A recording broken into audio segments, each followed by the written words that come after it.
సమయోచిత జ్ఞానాన్ని, కావాల్సిన ఇన్ఫర్మేషన్ అంతా మీరు ఇవ్వాలని, ఇదిగోండి తండ్రి ఏవైతే మా జీవితాలకు ఉపయోగపడతాయి అలాంటి మాటలు మా నోటి నుండి రావాలని, వాటిని బట్టి మా జీవితాలను మార్చుకుని నీవున్న పరలోక రాజ్యం రావాలని ఆశపడుతున్నాం తండ్రి. అట్టి విధంగా సహాయం చేయాలని కోరుకుంటూ ఈ చిన్ని ప్రార్థనని యేసుక్రీస్తు వారి నామంలో అడిగి వేడుకుంటున్నాం తండ్రి. ఆమేన్. అందరికీ వందనాలండి. మొదటి మెసేజ్లో మనం ఏం నేర్చుకున్నాం? మొదటి మెసేజ్లో సాతాన్ని చంపకంటే ఎందుకు విడిచిపెట్టేస్తుంది, దాని గురించి. ఇదిగోండి ఈ పాఠం మీకు ఇప్పుడు బాగానే గుర్తుంది. రేపు అడిగితే చెప్తారా? ఎల్లుండి అడిగితే చెప్తారా?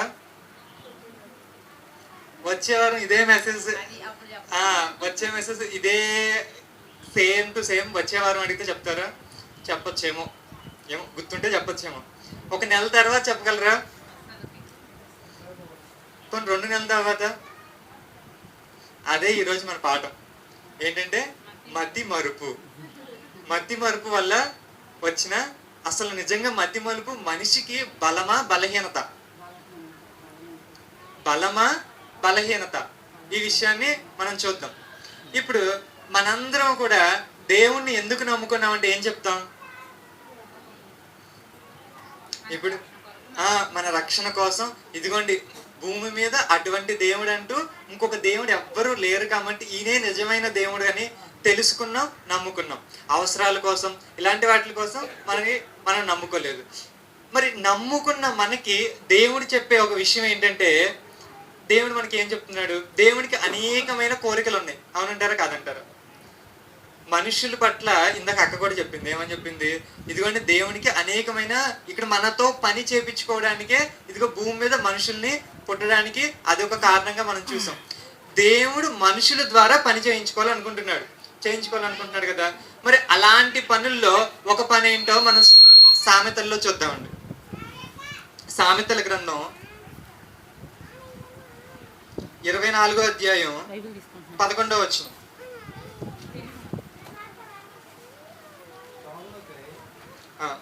సామెతల గ్రంథం 24వ అధ్యాయం 11వ వచనం.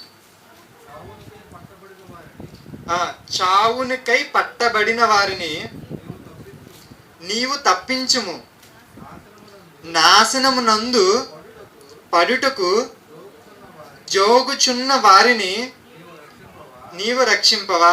చాలండి. దేవుడు చాలా క్లారిటీగా ఏం చెప్తున్నాడంటే, నీవు అంటే మనల్ని ప్రశ్నిస్తున్నాడు. ఏమని ప్రశ్నిస్తున్నాడు? నాశనం నందు పడుటకు జోగుచున్న వారిని.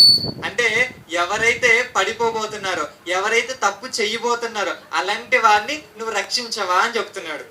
అంటే దేవుడు సూటిగా ఏమడుగుతున్నాడంటే, వేరే వారికి సువార్త ప్రకటించమన్నది నీ బాధ్యత. ఈ మంచి మాటలు మనం ఏదైతే యేసుక్రీస్తు దగ్గర నేర్చుకుంటున్నామో, ఈ మంచి మాటల్ని వేరే వాళ్ళ గురించి చెప్పి వాళ్ళని రక్షిస్తావా లేదా అని దేవుడు సూటిగా అడుగుతున్నాడు ఇక్కడ. ఇది దేవునికి ఉన్న ఒక కోరికగా మనకు తెలుస్తుంది. మరి ఎంతవరకు మనం చేయగలుగుతున్నాం ఈ విషయం మనం చూడాలి. ఇకపోతే ఎందుకు మనం ఇలాంటి ఒక విషయం, మనం చాలా విషయాలు దేవుడు కోరుకుంటున్నాడు. ఈ విషయాల్ని మనం మర్చిపోతూ ఉంటాం కదా. చాలా అంటే టైం లేక కొంతమంది చేయకుండా ఉంటారు. మర్చిపోయి బైబిల్ చదువుదామని అనుకుంటారు కానీ మర్చిపోతారు. రేపు ఖచ్చితంగా చదివేద్దామండి అని అనుకుంటారు, మళ్ళీ మర్చిపోతారు. అలాగే మళ్ళీ మళ్ళీ మళ్ళీ నెక్స్ట్ ఆదివారం వచ్చేస్తుంది. ఇలా మర్చిపోవడానికి ఒక మతి మరుపు మనకు ఒకటి కాలంగా కనిపిస్తుంది. ఈ మతి మరుపు మనిషికి బలమా బలహీనత? బలహీనత. అంటే ఇప్పుడు అసలు ఇది ఎలా ఉంది అంటే సమాజంలో చాలా పెద్ద ప్రాబ్లం గానే ఉంది. కొన్ని ఎగ్జాంపుల్స్ మీకే తెలిసినవి చాలా ఉంటాయి. ఇప్పుడు కొంతమంది ఉంటారండి, వాళ్ళు ఏం చేస్తారంటే, ఫర్ ఎగ్జాంపుల్ స్త్రీలు ఉన్నారనుకోండి, స్టవ్ కట్టడం మర్చిపోయారు అనుకోండి, మర్చిపోయి కదా, తర్వాత ఏమనుకుంటారు? అయ్యో మర్చిపోయాను అనుకుంటారు కదా. కొంతమంది వెళ్ళినప్పుడు అడ్రస్ మర్చిపోయే వాళ్ళు చాలా మంది ఉంటారు. ఈ అడ్రస్ మళ్ళీ అడగాలి, ఇది ఇక్కడ ఉందా అది అక్కడ ఉందా అని అడగాల్సిందే. అది కూడా ఒక ప్రాబ్లమే.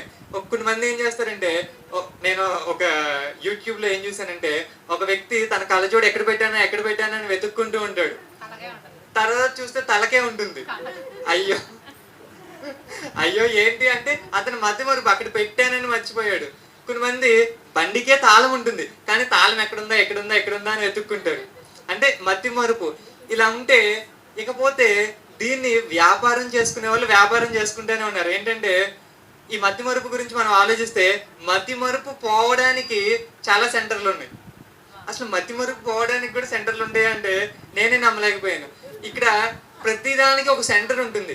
దీన్నే ఇప్పుడు హైదరాబాద్, మనకి బెంగళూరు, లేకపోతే విజయవాడ ఇలాంటి ప్రాంతాల్లో పర్సనాలిటీ డెవలప్మెంట్ సెంటర్స్ అని ఉంటాయి. అంటే ఇక్కడ మనం ఎలా తినాలి, ఎలా డ్రెస్ చేసుకోవాలి, వేరే వాళ్ళు వచ్చినప్పుడు ఎలా షేక్ హ్యాండ్ ఇవ్వాలి, ఇలా ప్రతిదీ ఒక సాఫ్ట్ స్కిల్గా నేర్పించే వాళ్ళు చాలా మంది ఉంటారు. ఇలా నేర్పిస్తున్న వాళ్ళు అంటే ఏంటంటే ఎలా బయటకు వెళ్ళినప్పుడు మూడో వ్యక్తితో లేకపోతే రెండో వ్యక్తి ఉన్నప్పుడు ఎలా మలుచుకోవాలి, ఎలా మాట్లాడాలి, ఎలా ప్రతి సందర్భంలోనూ ఎలా ఉండాలి అని నేర్పిస్తూ ఉంటారు అనమాట. ఏది కావాలంటే అదే.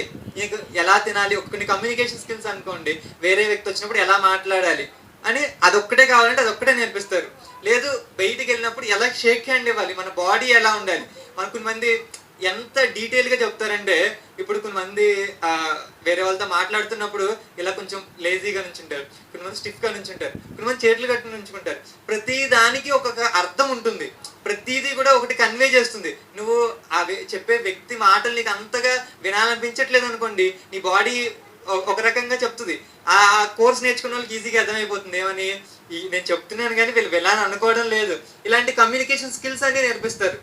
ఇలా నేర్పిస్తున్నప్పుడు ఒకానొక స్కిల్ ఏంటంటే మెమరీ పవర్ గురించి కూడా ఒక సబ్జెక్ట్ ఉంది.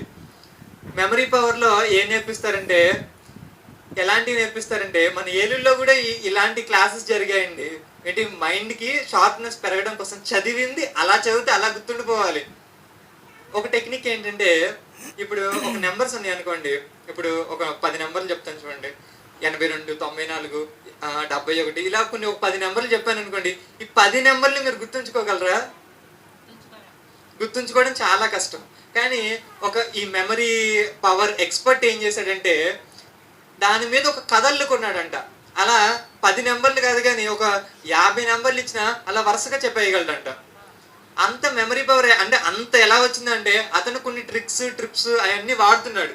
ఏంటి, ఇప్పుడు ఫర్ ఎగ్జాంపుల్ ఒక 72, 82 అని ఉందనుకోండి, అతను మనసులో ఏమనుకుంటున్నా అంటే 72, 82 అని గుర్తుంచుకోవట్లా, దాని మీద ఒక కథల్లుకుని 72 మంది సైనికులు ఈ రోజు యుద్ధంలో పాల్గొంటే 82 మంది చనిపోయారంట అని అట్లా విచిత్రంగా లేకపోతే కొంచెం డిఫరెంట్ గా ఏం చేస్తున్నారు, అలా కథల్లుకుని జ్ఞాపకం ఉంచుకోవడానికి ట్రై చేస్తున్నారు. అంటే మీకు ఈ ఉదాహరణ ఎందుకు చెప్పానంటే, మతి మరుపు అనేది ఇంత బిజినెస్ బయట నడుస్తుంది. మర్చిపోవడాన్ని అభివృద్ధి లేకపోతే మర్చిపోయిన వాటిని గుర్తుంచుకోవడం కోసం బయట చాలా బాగానే బిజినెస్ నడుస్తుంది. ఇక ఈ బిజినెస్ గురించి పక్కన పెడితే మేధావులైన వాళ్ళు కూడా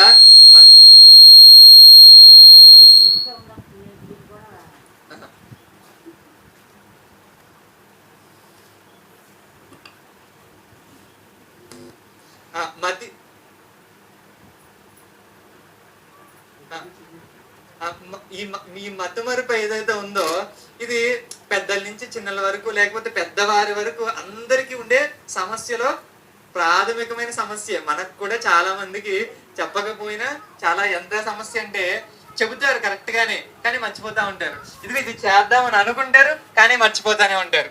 ఈ మతి మరుపు ఇక్కడ ఈ బిజినెస్ మనం ఈ యాంగిల్లోనే కాదు కానీ మేధావులైన వాళ్ళు కూడా దీని మీద చాలా రీసెర్చ్ చేశారు. చాలా రీసెర్చ్ పేపర్స్ దీని మీద ఉన్నాయి. ఏంటంటే మన బ్రెయిన్ ఎలా ఫంక్షన్ జరుగుతుంది, న్యూరాలజిస్ట్ కి చాలా అంటే దీని మీద డీప్ అండర్స్టాండింగ్ చేసిన వాళ్ళు చాలా మంది ఉన్నారు. ఇకపోతే చాలా నోబెల్ ప్రైజెస్ కూడా దీనికి వచ్చింది. ఈ అధ్యయనాలే మతి మరుపు రాకుండా ఉండడం కోసం రీసెర్చ్ చేసిన సైంటిస్టులకి నోబెల్ బహుమతి వచ్చింది. అసలు నోబెల్ బహుమతి రావడం అంటే ప్రపంచంలో చేసిన అన్ని పరిశోధనల కంటే ఈ పరిశోధన ఇంకొంచెం బెటర్గా ఉంది, ఇంకొంచెం సమాజానికి ఉపయోగంగా ఉంది అని అనుకున్నప్పుడు వాళ్ళు ఏం చేస్తారంటే నోబెల్ని అసలు ప్రపంచంలో ఉన్న వాళ్ళందరినీ తలదన్ని ఈ ఐడియా ఉంది అంటే అసలు మతి మరుపు మీద ఎంత డీప్గా వాళ్ళు ఆలోచించారో మనం ఒకసారి ఆలోచించాలి. అంటే ఇంత ఎందుకు మీకు చెప్పాను అంటే మతి మరుపుని సమాజం ఎలా చూస్తుంది, మతి మరుపుని ఎలా చూస్తుంది సమాజం, ఒక పెద్ద ప్రాబ్లంగా చూస్తుంది. ఇప్పుడు మీకు అర్థం కావాల్సింది ఏంటంటే బైబిల్కి ఒక పేరు ఉంది.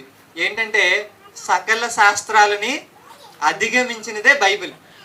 మరి మనుషులే ఇంతగా నేర్చుకున్నప్పుడు, మనుషులే ఇంతగా తెలుసుకున్నప్పుడు, మరి బైబిల్ ఏం చెబుతుంది మతిమరుపు గురించి? బైబిల్ ఏం చెప్తుంది? మన ఉద్దేశం ఏంటంటే ఇది పై నుంచి వచ్చిన జ్ఞానం. దేవుడే మనకి మనుషులకి కావలసిన జ్ఞానంగా చెప్పి ఇచ్చిన జ్ఞానం. ఇది సంపూర్ణమైన జ్ఞానం. ఇది మనుషుల అంతరంగాల్ని మార్చగలిగిన శక్తి ఉంది.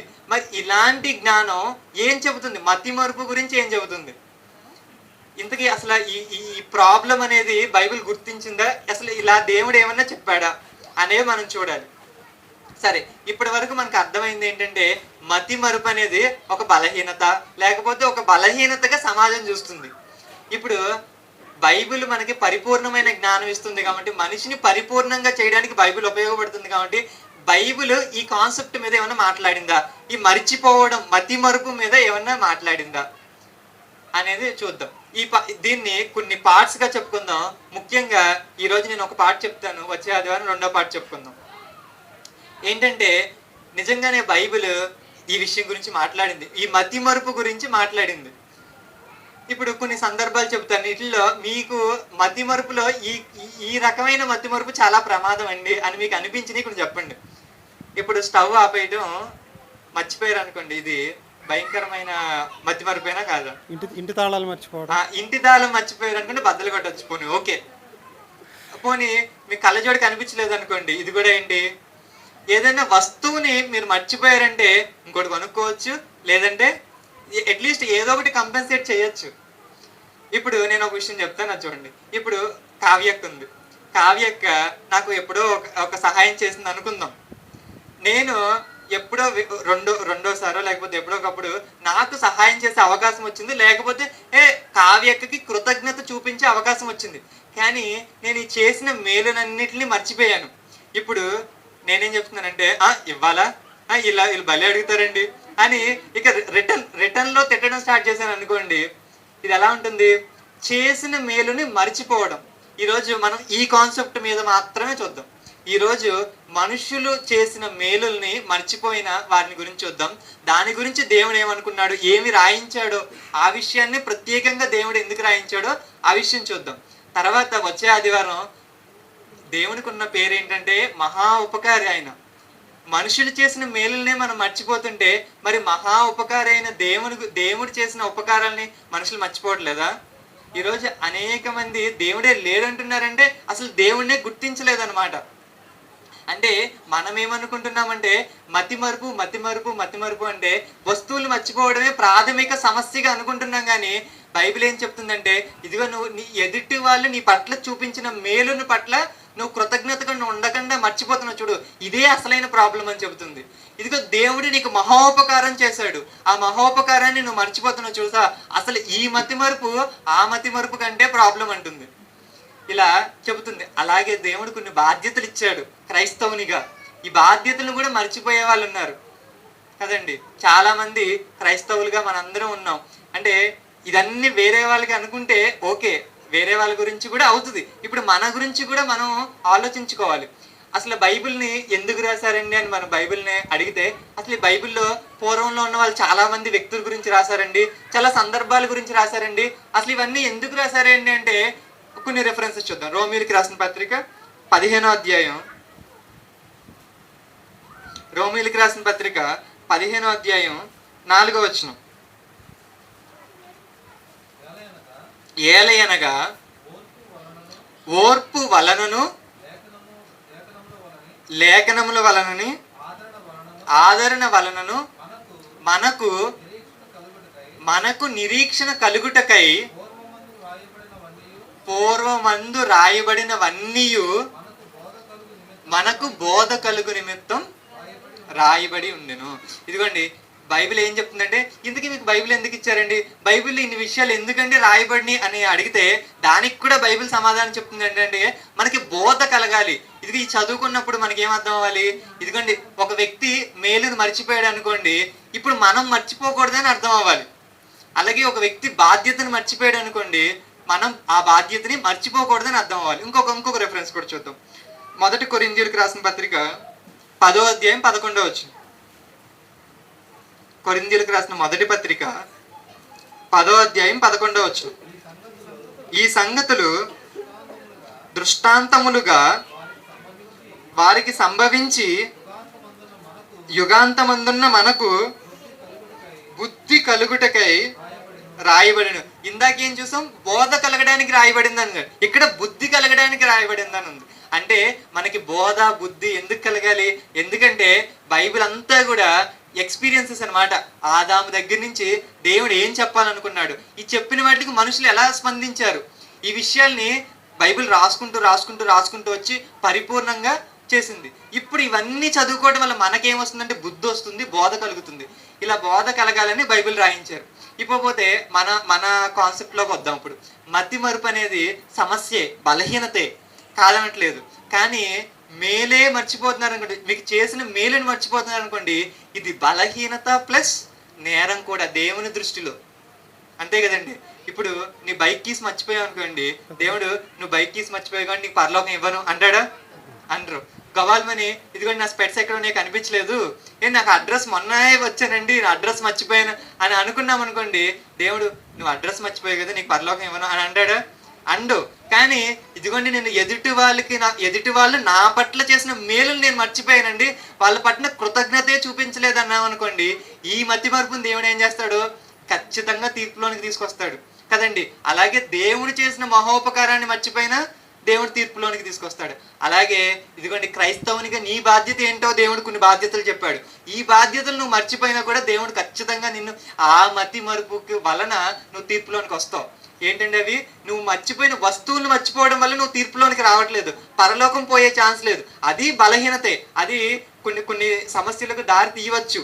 కానీ పరలోకం పోగొట్టుకోవడానికి సమస్యగా వస్తువులు మర్చిపోవడం, వస్తువుల యొక్క మతిమరుపు కాదు. కానీ ఇదిగోండి ఎదుటి వాళ్ళు నీకు చేసిన మేలుల్ని నువ్వు మర్చిపోతున్నావు అనుకోండి, అది ఖచ్చితంగా తీర్పులోనికి వస్తుంది.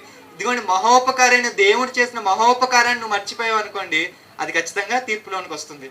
ఇకపోతే దేవుడు మనకు కొన్ని బాధ్యతలు ఇచ్చాడు, ఆ బాధ్యతను మర్చిపోయి మనం ప్రవర్తిస్తున్నాం అనుకోండి, ఖచ్చితంగా అది కూడా తీర్పులోనికి వస్తుంది.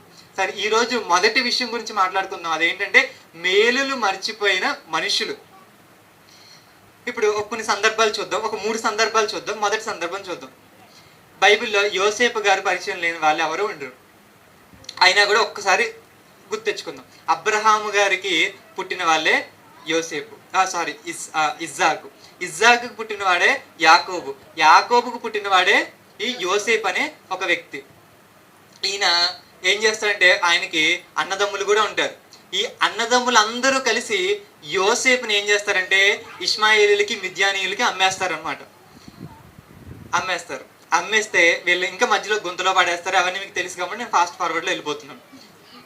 సో ఇక్కడ సందర్భం ఏంటంటే అమ్మేస్తారు. అమ్మేసినప్పుడు ఆయనకి ఒకటి జరుగుతుంది. ఏంటంటే అమ్మినప్పుడు కొన్న వ్యక్తి ఎవరంటే ఫరో దగ్గర ఇక్కడ ఒక ఉద్యోగస్తుడు అనమాట, ఒక సేనాధిపతి ఉంటాడు, పోతీఫర్ అనే ఒక వ్యక్తి ఉంటాడు. ఆ వ్యక్తికి అమ్మవేస్తే అక్కడ నమ్మకంగా ఉంటాడు.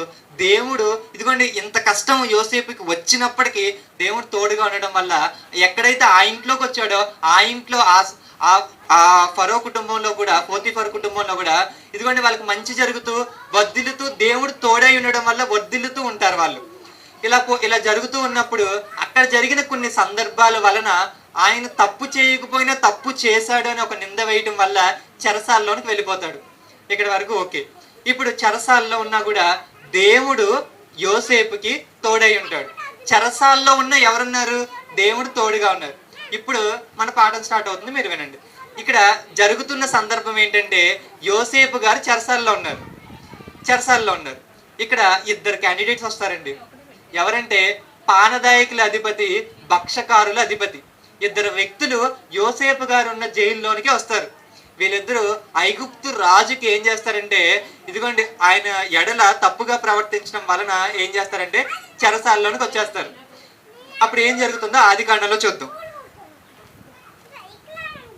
ఆదికాండం 40వ అధ్యాయం మొదటి నుంచి నేను చదువుతానండి. ఆదికాండం 40వ అధ్యాయం మొదటి నుంచి. అటు పిమ్మట ఐగుప్తు రాజు యొక్క పానదాయకుడును భక్షకారకుడును తమ ప్రభువైన ఐగుప్తు రాజు ఎడల తప్పు చేసిరి గనుక ఫరో పానదాయకుల అధిపతియు భక్షకారుల అధిపతి అయిన తన ఇద్దరు ఉద్యోగస్తుల మీద కోపపడి వారిని చెరసాలలో ఉంచుటకై రాజ సంరక్షకుల సేనాధిపతికి అప్పగించను. అది యోసేపు బంధింపబడిన స్థలం. ఆ సేనాధిపతి ఏం చేశాడంటే ఈ చెరసాలను మొత్తం యోసేపుకి అప్పగించడం జరుగుతుంది. సో ఇక్కడ ఎవరున్నారు? యోసేపు ఉన్నాడు, పానదాయకుల అధిపతి ఉన్నాడు, అలాగే భక్షకారుల అధిపతి కూడా ఉన్నారు. ఇప్పుడు వీళ్ళకి ఒక కళ వస్తుంది అనమాట. వీళ్ళిద్దరికి ఒక కళ వస్తుంది. ఆ కళలో వీళ్ళిద్దరూ ఎలా అయిపోతారంటే తెల్లారు లేసేపాటికి మొహం మాడిపోయినట్టు అయిపోతుంది. ఎందుకని? ఆ కళలో ఏముంది? ఈ కళాభావం. అప్పట్లో కళలు ఎందుకు వచ్చేవంటే భవిష్యత్తును తెలియజేయడానికి కూడా వచ్చేవి. కాబట్టి వాళ్ళకి ఒక భయం అనమాట. ఏంటి? ఏం జరగబోతుంది, మా భవిష్యత్తు ఏంటి, ఎవరు చెబుతారు? బయట ఉన్న ఇదిగోండి మేము అధిపతులకు కాబట్టి ఎవరో ఒకళ్ళు జ్ఞానులో ఎవరో ఒకళ్ళు చెప్పేవాళ్ళు. కానీ చెరసాల్లో ఉన్నాం కాబట్టి మాకు ఎవరు చెబుతారు అని అనుకున్నప్పుడు వాళ్ళు ఎలా ఉంటారంటే 6వ వచనం, తెల్లవారినప్పుడు యోసేపు వారి యొద్దకు వచ్చి వారిని చూడగా వారు చింతాక్రాంతులై ఉండిరి. అతడు ఎందుచేత నేడు మీ ముఖములు చిన్నబోయి ఉన్నవని తన యజమానిని ఎంట తనతో కావలి ఉన్న ఫరో ఉద్యోగస్తులను అడిగాను. వారు మేము కలలు కంటిమే అని చెప్తారన్నమాట. ఇక్కడ పానదాయకుల అధిపతి గురించి మనం ఫోకస్ చేద్దాం. పానదాయకుల అధిపతి గురించి ఏం చెప్తాడంటే, పానదాయకుల ఇదిగో నాకు ఒక ద్రాక్ష తీగలు కనిపించినాయి అని మొత్తం తన కళలకు మొత్తాన్ని ఎక్స్ప్లెయిన్ చేసుకుంటూ వస్తాడు. ఇలా ఎక్స్ప్లెయిన్ చేసుకుంటూ వచ్చిన తర్వాత యోసేపు గారు ఏం చెప్తారంటే, నువ్వు భయపడాల్సిన పనేమీ లేదు. ఇదిగోండి ఆ ద్రాక్ష తోట, నీకు వచ్చిన 3 తీగలు, ఇవన్నీ చూసావా, ఇవన్నిటిని నీకు నువ్వేమీ ఆలోచించాల్సిన అవసరం లేదు. 3 రోజుల్లో ఈ చెరసాల్లోంచి విడిపించి రాజు దగ్గరికి గిన్ని అప్పగించే ఆ స్థాయికి పానదాయకుల అధిపతిగా నువ్వు మళ్ళీ నీ జాబ్ నీకు వచ్చేస్తుంది, జైల్లోంచి విడిపించబడతావు అని చెబుతాడు. అలా విడిపించమని చెప్పినప్పుడు యోసేపు గారు ఏం చేస్తారంటే ఒక పిటిషన్ పెట్టుకుంటారు. ఏంటంటే, నీకు మేలు కలిగినప్పుడు నన్ను జ్ఞాపకం చేసుకో అని. ఒకసారి ఆ రెఫరెన్స్ చదువుదాం. 9వ వచనం. అది కళ. ఆ కళ నుంచి ముందుకు వచ్చేస్తే 12వ వచనంలో ఆయన భావం చెబుతారు. 14వ వచనం, కాబట్టి నీకు క్షేమము కలిగినప్పుడు నన్ను జ్ఞాపకము చేసుకుని నా యందు కనికరించి ఫరోతో నన్ను గురించి మాట్లాడి ఈ ఇంటిలో నుండి నన్ను బయటికి రప్పించుము. ఏమడిగాడండి? నన్ను బయటికి తీసుకురా అని ఒక మాట అడిగాడు. ఇదిగోండి, చింతాక్రాంతులై మనోదుఃఖమే అన్నిటికంటే పెద్ద సమస్యగా మనం నేర్చుకున్నాం. అలాంటి సిచ్యువేషన్లో ఉన్నప్పుడు ఆదరించింది ఎవరు? కళ భావం చెప్పింది ఎవరు? యోసేపు గారు. ఇతను బయటికి వెళ్ళిపోయిన తర్వాత గుర్తు తెచ్చుకుంటే ఎవరిని గుర్తు తెచ్చుకోవాలి? యోసేపు గారిని గుర్తు తెచ్చుకోవాలి. కానీ ఈ అధ్యాయంలో చివరి రెఫరెన్స్ చూస్తే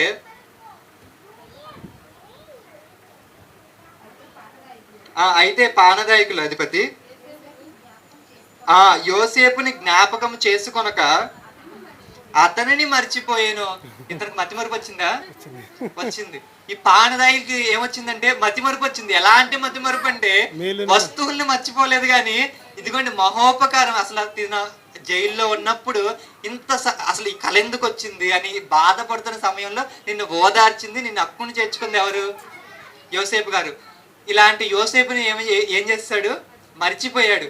వస్తువుని మర్చిపోయినా పర్వాలేదు, కానీ ఇలాంటి మతిమరుపుకి ఖచ్చితంగా చేసిన మేలునే మర్చిపోయాడు. ఇది ఒక సందర్భం. ఇప్పుడు 2వ సందర్భం గురించి చూద్దాం. ఇది గిద్యోను గారి గురించి. గిద్యోను గారు ఎంతమంది గుర్తున్నారు? న్యాయాధిపతుల్లో ఒక న్యాయాధిపతి. ఇజ్రాయేల్ని దేవుడు ఐగుప్తులో నుంచి, ఇప్పుడు వీళ్ళందరూ ఎక్కడున్నారు? ఇప్పుడు యోసేపు గారి గురించి మాట్లాడుకుంటున్నప్పుడు తర్వాత సహోదరులు అందరూ వచ్చేసి ఐగుప్తులో ఉంటారు కదా. ఈ ఐగుప్తులో నుంచి దేవుడు ఏం చేస్తాడు? వీళ్ళందరూ ఇక్కడ వెట్టి చాకిరి 400 సంవత్సరాలు వెట్టి చాకిరి చేసిన తర్వాత దేవుడు ఏం చేస్తాడంటే వెళ్ళి కనాను దేశంలోకి నడిపిస్తాడు. నడిపించినప్పుడు మోషే గారి నాయకత్వంలో నడిపిస్తారు. యెహోషువ నాయకత్వంలో కనాన్ని స్వాధీనం చేసుకుంటారు. తర్వాత యెహోషువ గారు చనిపోయిన తర్వాత దేవుడు వీళ్ళకి ఎవరిని ఇస్తారంటే న్యాయాధిపతులు ఇస్తారు. న్యాయాధిపతుల్లో ఒక న్యాయాధిపతే గిద్యోను గారు.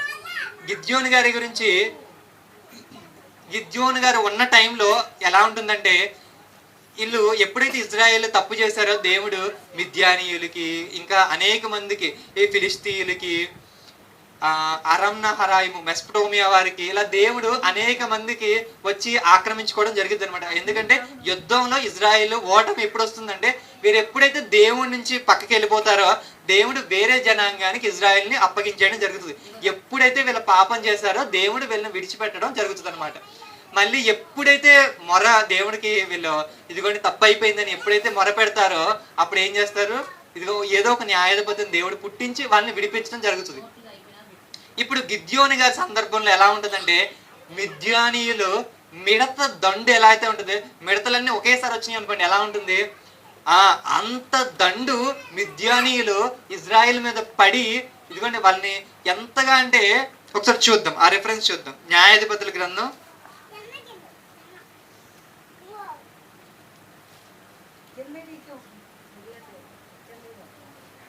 6వ అధ్యాయం. అంటే వీళ్ళు ఎంత హీన స్థితిలో ఉన్నారో మనకు అర్థం కావాలి. 6వ అధ్యాయం 1వ వచనం. న్యాయాధిపతులు 6వ అధ్యాయం 1వ వచనం. ఇజ్రాయేలు దేవుని దృష్టికి దోషులైనందున యెహోవా 7 ఏండ్లు వారిని మిద్యానీయులకు అప్పగించాను. కానీ ఎలా అప్పగించారో ఒకసారి చూద్దాం. మిద్యానీయులు చెయ్యి ఇజ్రాయేళ్ల మీద హెచ్చాయన గనుక వారు మిద్యానీయులు ఎదుట నిలవలేక కొండలలోను వాగుల్లోను గుహలలోను దుర్గములను తమకు సిద్ధపరచుకున్నరి. ఇక ఊర్లో ఉండలేక ఏం చేశారంట, ఎక్కడెక్కడో బయటకు వాగుల్లోకి అలా వెళ్ళిపోయారంట. అంటే ఇంత హీన స్థితిలోకి వెళ్ళిపోయారు ఇజ్రాయేల్. ఇలాంటి హీన స్థితిలో ఉన్నప్పుడే దేవుడు పుట్టించిన వ్యక్తే గిద్యోను. గిద్యోను గారు ఎలాంటి సందర్భంలో ఇజ్రాయేల్కి మేలు చేశాడో మనకు అర్థం కావాలి. ఇకపోతే 6వ వచనం చూద్దామండి. 5వ వచనం చూద్దాం. వీళ్ళందరూ యుద్ధానికి వస్తున్నప్పుడు వారి వంటలు లెక్కలేకపోయాను. తర్వాత దేశమును పాడు చేయుటకు వారు దానిలో నుండి వచ్చిరి. ఇజ్రాయేలీలు మిద్యానీయుల వలన మిక్కిలి హీన దశకు వచ్చినప్పుడు వారి యెహోవాకు మొరపెట్టిరి. మిక్కిలి హీన దశకు వచ్చారంటండి. ఎలాంటి సిచ్యువేషన్లో ఉన్నారంటే, మిక్కిలి హీన దశ అంటే ఇంకా ఎంత చీప్గా చూడొచ్చో మిద్యానీయులు ఇజ్రాయేల్ని అంత చీప్గా చూస్తున్నారు. ఇలాంటి సందర్భంలో ఒక వ్యక్తి గోధుమలు ఏరుకుంటున్నాడంటండి. ఒక వ్యక్తి ఏం చేస్తున్నాడంట, ఇలాంటి హీనమైన స్థితిలో ఏం చేస్తున్నాడంటే ఒక వ్యక్తి గోధుమలు ఏరుకుంటున్నాడంట. ఎలా ఏరుకుంటున్నాడంట, గానుగు చాటు నుండి, అంటే మిద్యానీయులకు కనిపించకుండా గానుగు చాటును ఉండి గోధుమలు ఏరుకుంటున్నాడంట. ఆ వ్యక్తే ఎవరు, గిద్యోను గారు. ఒకసారి అదే అధ్యాయం 11వ వచనం చూద్దాం.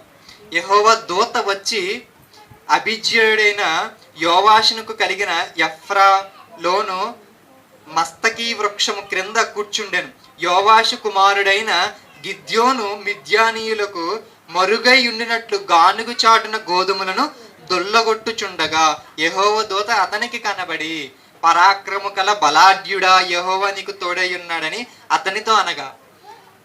మీకు ఒక డౌట్ రావాలి. ఈ మాట చదివిన తర్వాత మీకు ఒక డౌట్ రావాలి. ఈయన ఉన్న పొజిషన్ ఏంటి, మిద్యానీయులకి కనిపించకుండా ఏం చేస్తున్నాడు, గానుగు చోటను దాక్కుని గోధుమల్ని దొల్ల కొడుతున్నాడు, గోధుమలు ఏరుకుంటున్నాడండి. ఎలా ఏరుకుంటున్నాడు, అసలు కనిపించకుండా భయపడుతూ ఉన్న వాడి దగ్గరికి వచ్చి దూత ఏం చెబుతుందంటే, పరాక్రమ గల బలాఢ్యుడ దగ్గరికి వచ్చి, ఎంత వణిగిపోతున్న వ్యక్తి అన్నాడు అనుకోండి, దూత అలా సంబోధించింది అనుకోండి, మనకేమీ అంత అనిపించదు. కానీ ఇక్కడికి వచ్చి ఏం చెబుతున్నారు, పరాక్రమ గల బలాఢ్యుడ అంటున్నారు. ఇది చేస్తున్న పని ఏంటి, దూత సంబోధిస్తున్న పదం ఏంటి అంటే మనకి విచిత్రంగా ఉండొచ్చు. సరే, ఇక్కడ దేవుడు అప్పగించిన పని ఏంటంటే, ఈ మిద్యానీయుల్ని నేను నీ చేతికి అప్పగిస్తున్నాను. ఎంత మిక్కిలి హీన దశలో ఉన్న ఇజ్రాయేల్ని కాపాడడం కోసం దేవుడు గిద్యోన్ని ఎంచుకుంటే, గిద్యోను ఒక మంచి యుద్ధం చేస్తాడు. ఆ యుద్ధం ద్వారా వీళ్ళకి రక్షణ కలుగుతుంది. మిక్కిలి హీన దశలో నుంచి బయటకు వస్తారు. యుద్ధం ఎలా జరుగుతుందంటే, యుద్ధం చేయగలిగిన వాళ్ళు ఎంతమంది ఉంటారంటే 32,000 మంది ఉంటారు.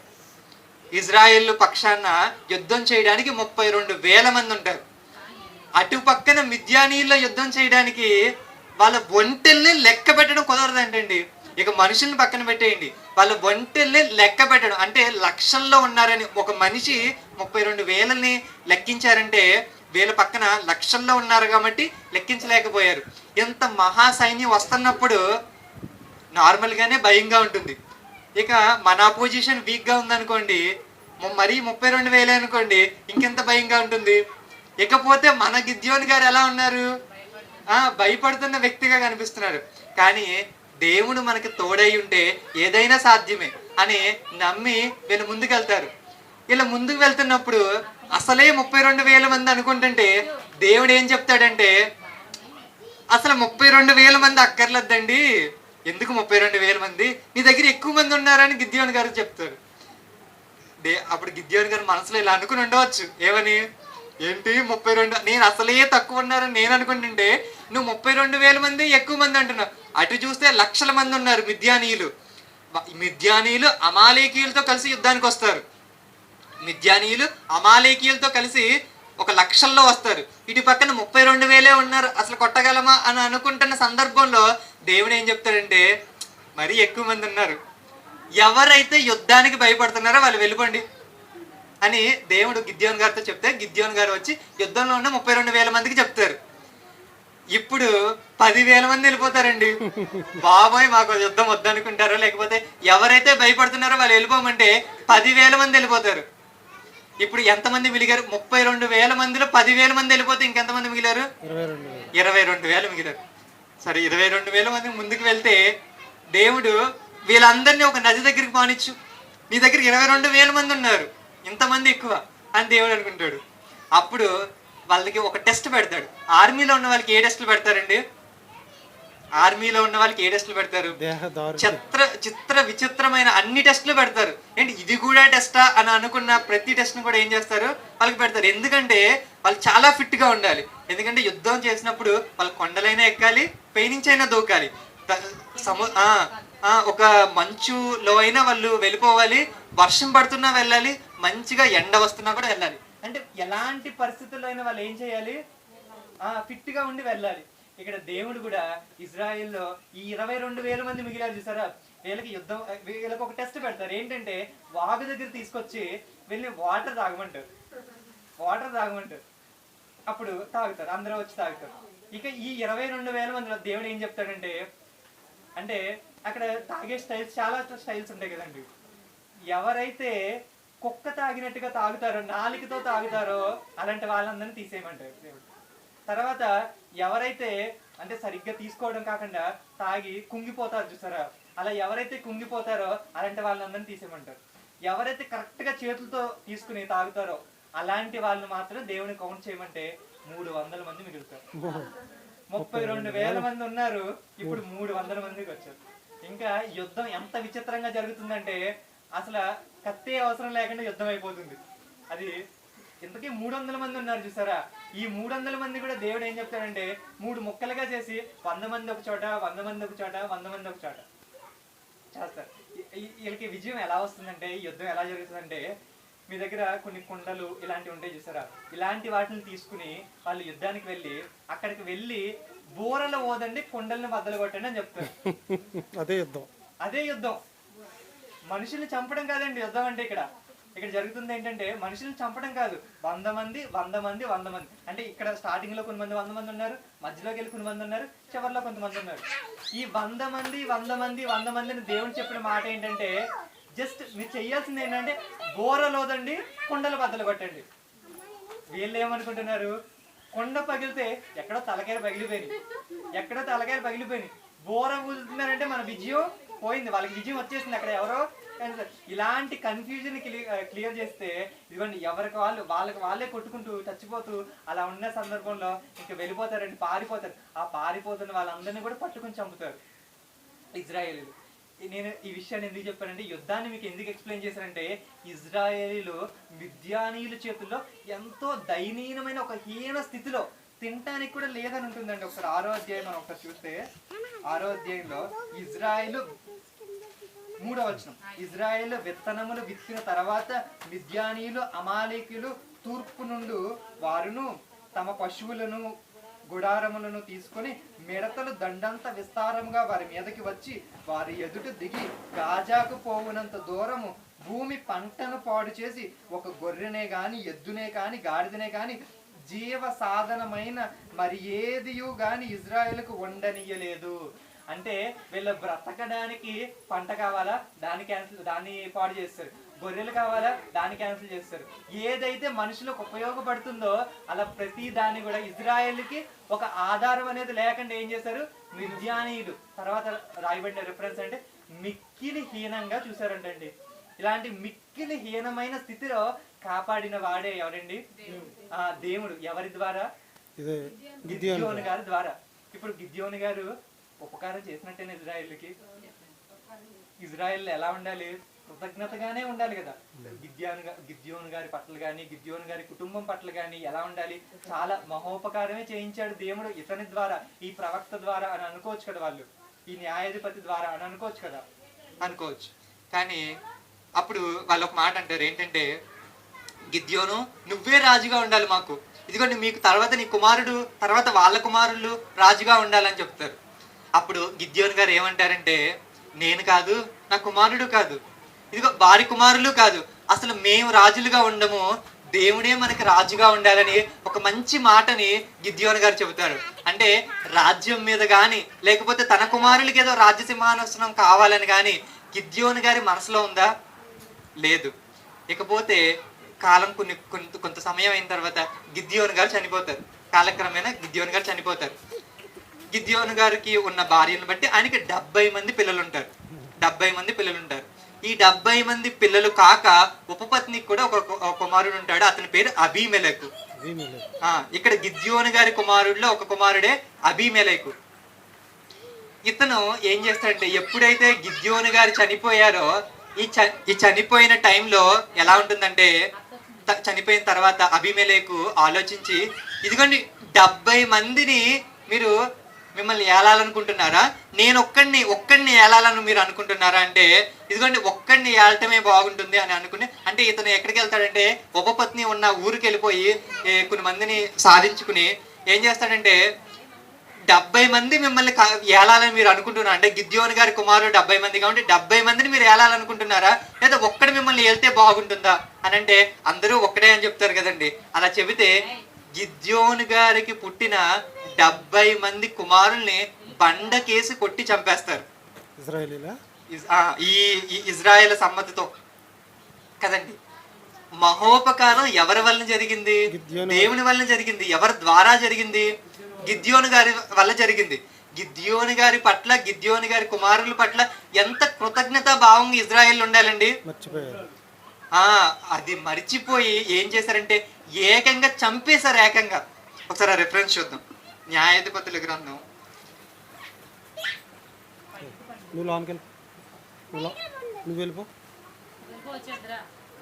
పిల్లతుంది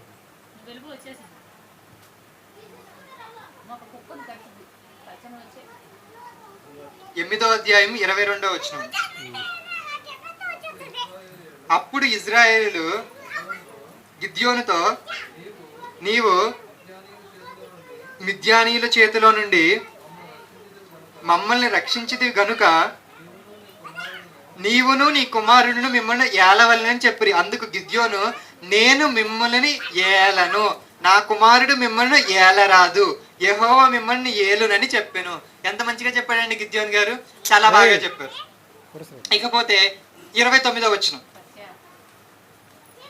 30వ వచనం చదివండి. గిద్యోను అనేక భార్యలున్నందున కడుపున కనిన 70 కుమారులు అతనికి ఉండిరి. షెకెములోనున్న అతని ఉపపత్ని అతనికి ఒక కుమారుడిని కనగా గిద్యోను అతనికి అబీమెలెకు అని పేరు పెట్టెను. యోవాషు కుమారుడైన గిద్యోను మహావృద్ధుడై చనిపోయి పాతిపెట్టబడిను. తర్వాత 33వ వచనం అండి. గిద్యోను చనిపోయిన తర్వాత ఇజ్రాయేలు చుట్టూ నుండి తమ శత్రువుల చేతిలో నుండి తమ్మును విడిపించిన తన దేవుడైన యెహోవాను జ్ఞాపకం చేసుకొనక మరలా బయలులను అనుసరించి వ్యభిచారులై బయల్బెరీను అను తమ దేవతగా చేసుకొనిరి. మరియు వారి గిద్యోనును చేసిన మహా ఉపకారం అంతయు మరిచి తన ఇంటి వారికి ఉపకారము చేయకపోయిరి.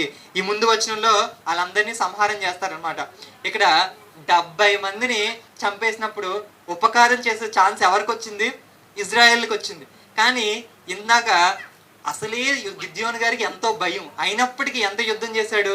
వీళ్ళని హీనమైన మిద్యానీయుల చేతుల్లో నుంచి కాపాడాడు. కాపాడినప్పటికీ వీళ్ళు ఏం చేయలేకపోయారు, మేలుని గుర్తుంచుకోలేకపోయారు. గిద్యోని గారి పట్ల కృతజ్ఞత చూపించవలసింది మతి మరుపు వీళ్ళు ఎలా ఉంది. ఇజ్రాయెల్కి ఇక్కడ ఉన్న మతి మరుపు ఎంత కాస్ట్లీగా ఉంది చూసారా.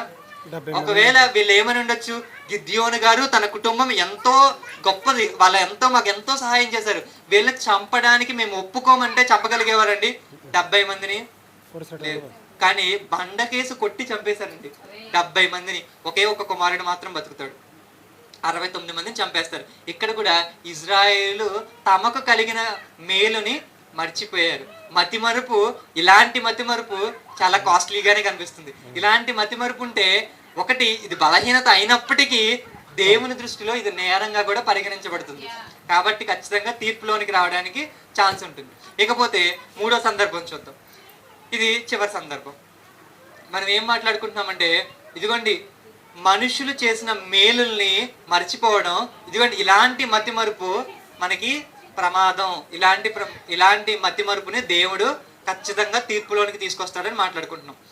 ఇకపోతే లాస్ట్ సందర్భం ఏంటంటే, ఇజ్రాయెల్ని తర్వాత కాలంలో న్యాయాధిపతులు అయిపోయిన తర్వాత ఎవరు వస్తారండి? న్యాయాధిపతులు అయిపోయిన తర్వాత ఎవరు వస్తారు? రాజులు వస్తారు. సౌలు గారు 40 సంవత్సరాలు పరిపాలిస్తారు. తర్వాత దావీదు మహారాజు గారు వస్తారు. తర్వాత సొలొమోను గారు వస్తారు. సొలొమోను గారి తర్వాత రెహబాం టైంలో ఏమవుతుందంటే, ఇజ్రాయెల్ రాజ్యం 2గా విభజించబడుతుంది. యూదులకి అనేక మంది రాజులు ఉంటారు. రెహబాం ఉంటాడు, అబియా, ఆసా, యెహోషాపాతు, యెహోరాము. తర్వాత అహజ్యా అనే ఒక వ్యక్తి వస్తాడు. ఇతడు అతల్యా యొక్క కుమారుడు. ఈ అహజ్యా ఎప్పుడైతే చనిపోతాడో అతల్య ఏమనుకుంటుందంటే, ఇక నా కుమారుడు లేడు, తనకి ఇంకెవ్వరూ లేరు అని తెలిసినప్పుడు ఏం చేస్తారంటే అతల్యనే పరిపాలించడం స్టార్ట్ చేస్తుంది అనమాట. ఈవిడ పరిపాలించడం స్టార్ట్ చేసినప్పుడు ఇక నా కుమారుడు రాజసింహాసనం మీద లేనప్పుడు ఇంకెవ్వరూ ఉండకూడదు అనుకుని మిగతా వాళ్ళందరినీ చంపేయడం స్టార్ట్ చేస్తుంది. చంపేస్తుంది. కానీ మిగతా వాళ్ళందరినీ చంపేస్తే యూదుల్లో ఎవ్వరూ లేకపోతే, రాజవంశమే లేకపోతే మరి యేసుక్రీస్తు ఎలా వస్తాడు? ఖచ్చితంగా ఉండాలి కదా. అప్పుడు ఒక స్త్రీ ఏం చేస్తుందో చూద్దామండి. 2వ దినవృత్తాంతాల గ్రంథం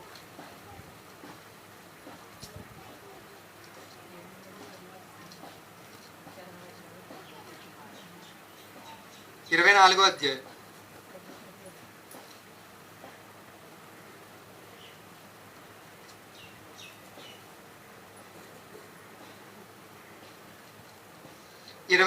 ఒకసారి చూద్దామండి. 22లో హజ్యా అనే వ్యక్తి చనిపోతాడు. చనిపోయిన తర్వాత 10వ వచనం చదువుదామండి. 22వ అధ్యాయం 2వ దినవృత్తాంతాల గ్రంథం 22వ అధ్యాయం 10వ వచనం. అహజ్యా తల్లి అయిన అతల్య తన కుమారుడు చనిపోయినని వినినప్పుడు ఆమె లేచి యూదావారు సంబంధులకు రాజవంశీకులందరినీ హతము చేసెను. అయితే రాజునకు కుమార్తె అయిన యెహోషబతు అహజ్యా కుమారుడైన యోవాషును హతులైన రాజకుమారులో నుంచి దొంగలించి అతనిని అతని దాది ఒక పడకటింటిలో ఉంచెను. యెహోరాము రాజు కుమార్తెను యెహోయాదాను యాజకుని భార్య అయిన యెహోషబతు అతల్యకు కనబడకుండా అతనిని దాచిపెట్టెను గనుక ఆమె అతనిని చంపలేకపోయాను. ఈ యెహోషబతు అహజ్యాకు సోదరి. 6 సంవత్సరములు అయిన తరువాత దేవుని మందిరంలో 6 సంవత్సరముల వరకు అతడు దేవుని మందిరం దాచబడిన. ఆ కాలమున అతల్య దేశమును పరిపాలించుచున్నాడు. ఇక్కడ సందర్భం మీకు అర్థమైంది అనుకుంటున్నాను. ఇక్కడ అహజ్యా చనిపోయిన తర్వాత అతల్య ఏం చేస్తుందంటే దుర్మార్గంగా ఏం చేస్తుంది, రాజ్యాన్ని పరిపాలిస్తుంది. రాజవంశీకులు అందరినీ చంపించేసింది. ఇలా చంపించేసినప్పుడు యెహోషబతు అనే ఒక స్త్రీ, యెహోయాదా అతను భర్త పేరు యెహోయాదా, అతడు యాజకుడు. వీళ్ళిద్దరూ కలిసి ఏం చేస్తారంటే యెహోయాదా యెహోషబతు వీళ్ళిద్దరు భార్యాభర్తలు ఏం చేస్తారంటే ఒక రాజకుమారుని, అతడి పేరే యోవాషు. యోవాషుని ఏం చేశారండి, కాపాడి మందిరంలో ఏం చేశారు, దాచారు. ఎంత మంచి విషయం మీరు చెప్పాలి. ఇజ్రాయేలులకి యూదులకి పక్కన పెడితే యోవాషుకి ఎంత మంచి విషయం, ఆ కుమారుడికి, ఆ చిన్న కుమారుడికి ఎంత మంచి విషయం, ఎంతో మేలు చేసినట్టే కదండి. అలాగే ఇతడు కొన్ని సంవత్సరాలు వచ్చిన తర్వాత ఏం చేస్తారంటే అతల్యాని రాజుగా తీసేసి ఈయన్ని రాజుగా చేస్తారు. ఎవరు చేస్తారో ఒకసారి చూద్దాం. 23వ అధ్యాయంలో, అంతటి 7వ సంవత్సరం మందు యెహోయాద ధైర్యము తెచ్చుకుని శతాధిపతులతోనూ యెహోరాము కుమారుడైన అజర్యాతోనూ యెహోహాను కుమారుడైన ఇష్మాయేలుతోనూ అజర్యాతోనూ అదయా కుమారుడైన మైషేయతోనూ జిఫ్రీ కుమారుడైన ఎలీషాపాతుతోనూ నిబంధన చేయగా వారి యూదా దేశమందంతటా సంచరించి యూదావారి పట్టణములన్నిటిలో నుండి లేవీయులను ఇజ్రాయేళ్ల పితరుల ఇండ్ల పెద్దలను సమకూర్చి యెరూషలేమునకు తోడ్కొని వచ్చిరి.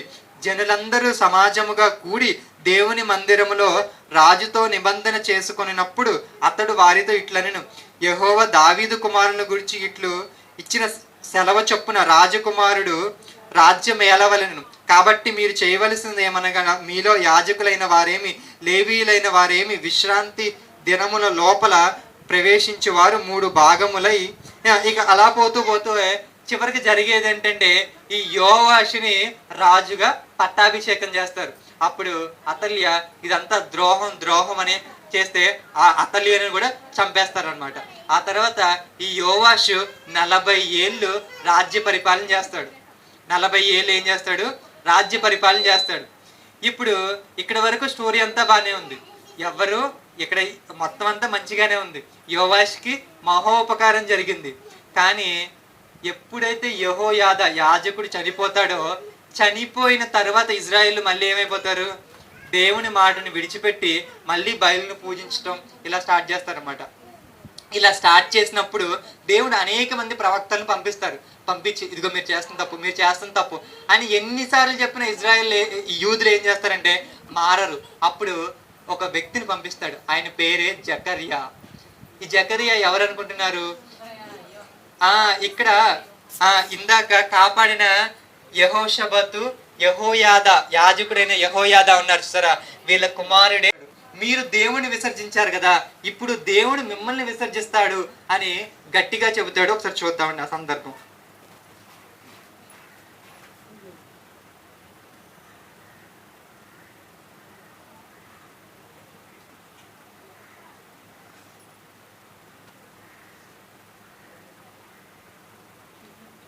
ఆ 24వ అధ్యాయం 15వ వచనం. 2వ దినవృత్తాంతాల గ్రంథం 24వ అధ్యాయం 15వ వచనం. యెహోయాదా దినములు గడిచిన వృద్ధుడై చనిపోయాను. యాజకుడు ఏమైపోయాడు? చనిపోయాడు. అతడు చనిపోయినప్పుడు 130 ఏండ్ల వాడు. అతడు ఇజ్రాయెల్లో దేవుని దృష్టికిని తన ఇంటి వారి దృష్టికిని మంచివాడే ప్రవర్తించను గనుక జనులు దావీదు పట్టణమందు రాజుల దగ్గర అతనిని పాతిపెట్టిరి. యెహోయాదా చనిపోయిన తర్వాత యూదా అధిపతులు వచ్చి రాజునకు నమస్కరింపగా రాజు వారి మాటకు సమ్మతించెను. జనులు తమ పితరులైన దేవుడు అయిన యెహోవా మందిరమును విడిచి దేవతా స్తంభములకును విగ్రహములకును పూజ చేసిరి. వారు చేసిన ఈ అపరాధము నిమిత్తము యూదా వారి మీదకి యెరూషలేము కాపురస్తుల మీదకి కోపం వచ్చెను. ఇక అలా పోతూ ఇంకా ముందుకెళ్ళిపోతే వారి యొద్దకు ప్రవక్తలను పంపగా ఆ ప్రవక్తలు వారి మీద సాక్ష్యము పలికిరి గాని వారి చెవి యొగ్గక ఉండేరి. అప్పుడు ఎప్పుడైతే అనేక మంది ప్రవక్తలను పంపించిన ఇజ్రాయెల్ యూదులు మాట వినలేదో, అప్పుడు దేవుడు ఏం చేస్తున్నాడంటే 20వ వచనం. అప్పుడు దేవుని ఆత్మ యాజకుడగు యెహోయాదా కుమారుడైన జకర్యా మీదకి రాగా అతడు జనుల ఎదుట నిలబడి, మీరెందుకు యెహోవా ఆజ్ఞలను మీరుచున్నారు, మీరు వర్ధిల్లరు. యెహోవా ఆజ్ఞలను మీరుచున్నారు, మీరు వర్ధిల్లరు. మీరు యెహోవాను విసర్జించితిరి గనుక ఆయన మిమ్మల్ని విసర్జించి ఉన్నాడని దేవుడు సెలవిచ్చుచున్నాడనెను. ఏం చెప్పాడండి?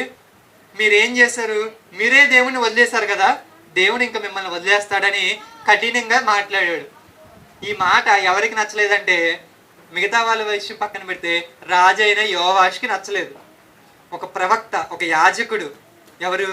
ఈ జకర్యా గారు. అయితే ఇక్కడ తర్వాత జరిగింది ఏంటంటే 21వ వచనం.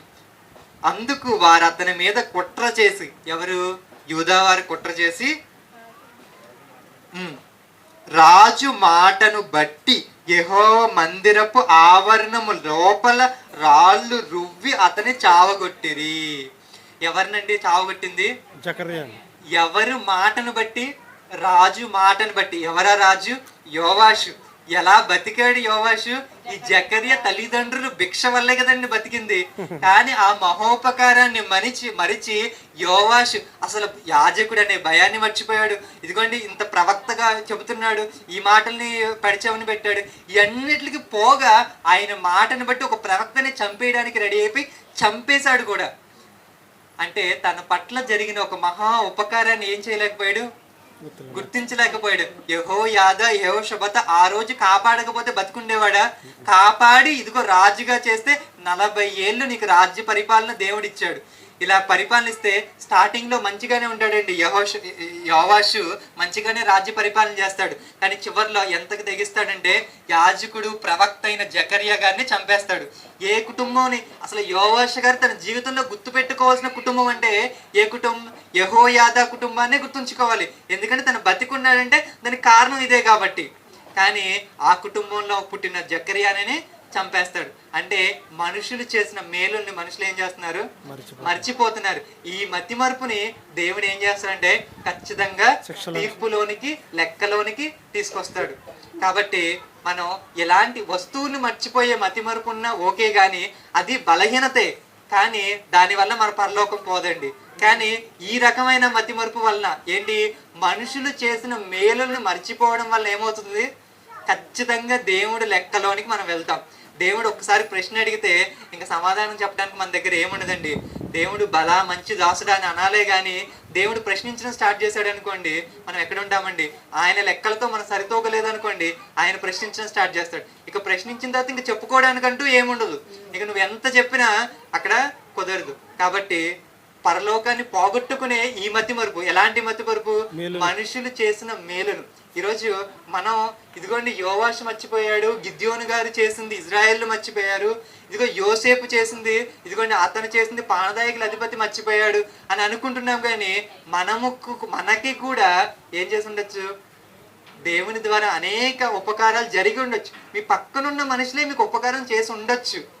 కానీ మీరు అంత ఉపకారం పొంది కూడా ఆ వ్యక్తుల్ని కృతజ్ఞత చూపించే సమయం వచ్చినప్పటికీ కృతజ్ఞతగా లేరనుకోండి, అంటే ఈ పాఠాన్ని జస్ట్ ఏదో యోవాషు మర్చిపోయాడు, లేకపోతే గిద్యోను గారి గురించి ఇజ్రాయేల్ మర్చిపోయారు, పానదాయకుల అధిపతి మర్చిపోయాడు అనే కాదు. కానీ మనం కూడా మనకి జరిగిన మేలును బట్టి ఇదిగో ఎవరో మేలు చేసి ఉండొచ్చు, కానీ వారి పట్ల కరెక్ట్ అయిన బిహేవియర్తోనే ఉన్నామా, ఆ కృతజ్ఞత భావంతోనే ఉన్నామా అని మనం ఆలోచించుకోవాలి. ప్రార్థన చేసుకుందామండి. తర్వాత దేవుడే మహా ఉపకారిగా ఉన్నాడు కదండి.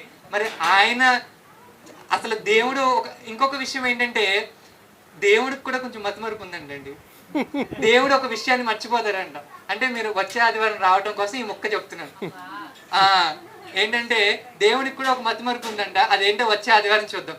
దేవుడు మనల్ని కొన్ని మర్చిపోమంటున్నాడు, అంటే మనకి మతిమరుపు ఉండాలని కోరుకుంటున్నాడు. కొన్నిట్లో మతిమరుపు ఉండకూడదని కోరుకుంటున్నాడు. లేకపోతే చివరగా మనం క్రైస్తవులం కాబట్టి క్రైస్తవులుగా బాధ్యతను కూడా మనం మర్చిపోకూడదు. అది కూడా మనకి మతిమరుపుగా ఉండకూడదు. అవి వచ్చే ఆదివారం చూద్దాం. ప్రార్థన చేసుకుందాం. ప్రియా పరలోకమందున్న మా కన్న తండ్రి, ఇదిగోండి తండ్రి, మతి మరుపు గురించి మేము ఈరోజు ఆలోచించాం తండ్రి. ఇది నిజంగా మనిషికి బలమా బలహీనత అని చూస్తే ఇదిగోండి తండ్రి, ముఖ్యంగా వస్తువులు మర్చిపోవడం ఇదిగోండి నిజంగా ఇది ఒక బలహీనతే, కానీ పరలోకాన్ని పోగొట్టే బలహీనత అయితే కాదు తండ్రి. కానీ ఏదైతే మనుషులకు జరుగుతున్న మేలుల్ని మేము మర్చిపోతాం, ఇదిగోండి మా పట్ల జరిగిన మేలుల్ని మేము మర్చిపోతే ఇదిగోండి దేవుడు ఖచ్చితంగా, మీరు ఖచ్చితంగా దాన్ని లెక్కలోనికి తీసుకొస్తారు మేము చూసాం తండ్రి. బైబిల్లో మీరు రాయించిన కొన్ని సందర్భాలు, ఎందుకు ఈ సందర్భాలు రాయించారంటే దీనివల్ల మాకు బోధ కలగాలి, బుద్ధి కలగాలి. ఇది కొన్ని వ్యక్తులు, ఇజ్రాయేల్ పానదాయకుల అధిపతి వీళ్ళందరూ మరిచిపోయారు. ఈ మతి మరుపు వలన జరిగిన విషయాలు మేము చూసాం తండ్రి. అలా మేము ఉండకుండా ఈ మతి మరుపు నుండి బయటికి రావడం కోసం ముఖ్యంగా ఈ ఏదైతే పరలోకాన్ని పోగొట్టే మతి మరుపు ఉందో దీని నుంచి మేము బయటికి రావాలని కోరుకున్నాం తండ్రి. అట్టి విధంగా సహాయం అందించాలని కోరుకుంటూ ఇదిగోండి తండ్రి, మా నడవడిక అంతా కూడా ఇదిగోండి మీరు కోరుకున్నట్టుగా మంచిగా ఉండాలని ఆశపడుతున్నాం తండ్రి.